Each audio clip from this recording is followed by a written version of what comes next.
Mr. Bailey. I'm very grateful to my right honourable friend for Malden for securing parliamentary time to debate this very important issue. His passionate commitment to the strategic issues around global media is long-standing, and may I take this opportunity to personally pay tribute to his previous outstanding work in this important and increasingly high-profile field, both as Secretary of State and as a two-term chair of the Culture, Media and Sport Select Committee. We're also delighted, I think, to hear contributions and interventions from a range of other members, and I shall try to respond, if I may, to those points raised. First, if I could share with some of what the UK government is already doing to try to improve the climate for media freedom and our plans to do more over the coming year. There's no doubt that media freedom is under increasing attack across the world. The figures, of course, speak for themselves. 80 journalists killed in 2018, 348 currently languishing in prison, and a further 60 being held hostage. It is appalling that these numbers represent a steady increase on those of previous years. Countries are increasingly using restrictive laws to stifle freedom of expression and to prevent the functioning of an independent media. The climate is worsening and worsening fast. Naturally, it is, for many, even in public life, uncomfortable to find oneself in the glare of a media spotlight. However, all of us, I think, as publicly elected representatives, believe, I hope, that and we appreciate that such scrutiny is an essential part of a vibrant and healthy democracy, and that is of huge benefit, I think, to the society as a whole. It is of no coincidence, in my view, that countries with the freest media are also those generally the most transparent and least corrupt. And of course, needless to say, perhaps, the same applies in reverse. Powerful people may think twice about abusing their positions if there is a good chance that their behaviour will be exposed in the media. Conversely, an absence of such scrutiny can lead to the very worst abuses of power and corruption. Here in the UK, we have a long-held culture of supporting freedom of expression. We are rightly proud of our tradition of an independent media which underpins the fundamental values of our democracy. As a consequence, we also collectively tolerate the excesses and at times the low journalistic standards of our tabloid press. That is a price, I think, that we have to pay. Equally, as we have seen, indeed, only in recent days in the vicinity of this House, the Sky News journalist Kay Burley, as well as my right honourable friend for Broxtowe, were subjected to unacceptable levels of harassment. The wealth of media expertise and innovation in this country not only strengthens our own media sector, but also, I think, helps to develop a strong and independent media in many countries overseas. Now, to talk a little bit about UK action, I'm very taken by the comments of my right honourable friend for Whittam earlier on.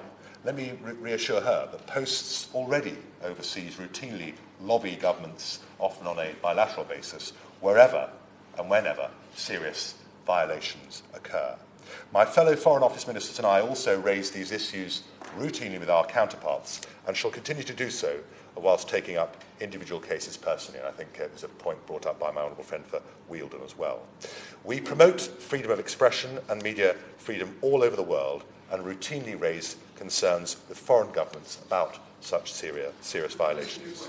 If I may, because our time is very, very tight. One such example was during my own trip last week to Vietnam, where I raised concerns with ministerial counterparts concerning the new plan for a Vietnamese cyber security law.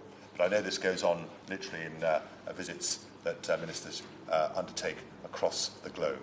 We also support media freedom through our Magna Carta Fund in some of the countries where human rights and democracy are most at threat. Now, in the multilateral sphere, we will continue to use our influence to support media freedom, the safety of journalists and the freedom of expression in the UN Human Rights Council. A current example of this was in Mexico, a country which has been named by Reporters Without Borders as amongst the world's 5 most deadly countries not already at war. In November, we raised concerns about limitations to freedom of expression, violence against journalists and human rights defenders during the UN's Universal Periodical Review of Mexico. We raised these issues as important international principles in their own right, but in the past 12 months, we've also raised concerns in many of the specific countries, including, in fact, all of those that have been raised during the course of the debate today. We shall also utilise our membership, active membership and ongoing membership, of course, of the Council of Europe and the Organisation for Security and Cooperation in Europe and we'll continue to use these important vehicles to highlight our concerns, to galvanise consensus, and to effect change, and are looking effectively for ways to use them, I think, to greater and more meaningful effect. Very, very briefly, if I may. I'm very grateful to the Minister for giving way, and I think tribute should be paid to our very own Baron Folkes of Cumnock, who is the General Rapporteur in the Council of Europe for media freedom and the protection of journalists. Paid. I also, of course, take on board the proposals that we support a UN representative or a UN convention on the protection of journalists. I know this is something that is actively being pursued. And in the coming year and beyond, we are going to strengthen these efforts yet further. And my Right Honourable friend from Malden made reference to the work that is being done by the new Foreign Secretary, who is very focused on this issue. We shall continue to work through these important multilateral bodies to galvanise consensus and effect change, and we're actively looking for ways of building on their work.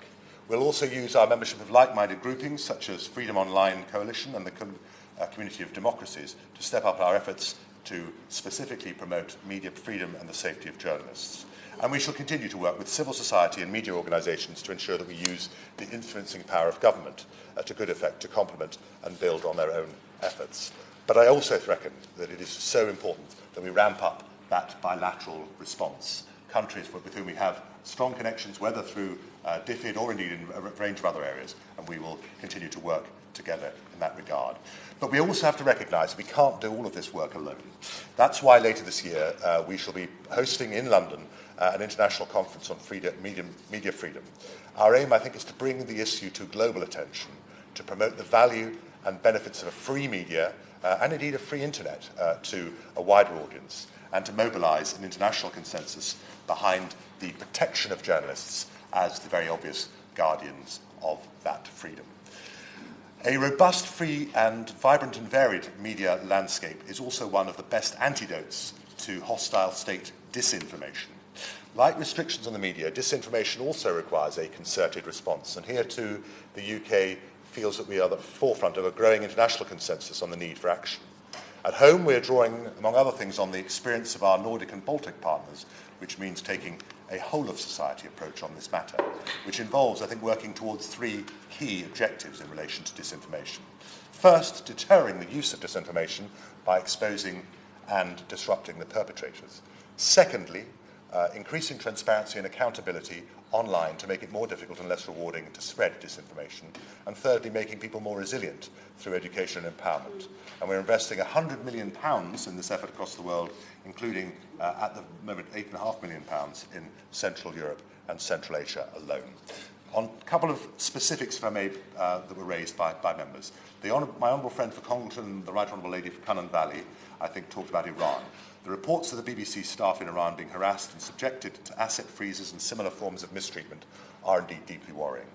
The Foreign Secretary specifically raised our concerns about the harassment of BBC Persia staff and their families in Iran when he was there during his visit on the 9th and 10th of December. Officials at the British Embassy in Tehran have also twice raised concerns about this with leading figures within the Iranian government. And I think members should be made aware that in December of 2018, once again, we co-sponsored the UN General Assembly's resolution on the human rights situation in Iran, highlighting specifically the poor record of freedom of expression. The Honourable Lady for Edinburgh West asked about the case in Azerbaijan of Mr. Husseinov. We regularly raise our concerns about the rights of political prisoners with the Azeri authorities.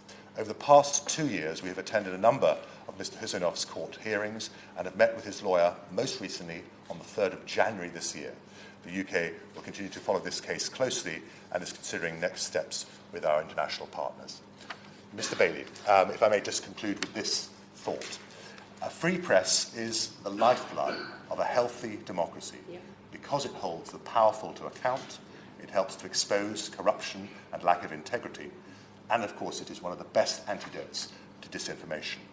That is why we must take action to stop the intimidation, harassment and persecution of journalists across the world, and why this year we shall place as many of the resources as we can from the Foreign Commonwealth Office, not just financial, but I think also in time terms, behind a campaign to reverse the worrying trends outlined in this debate.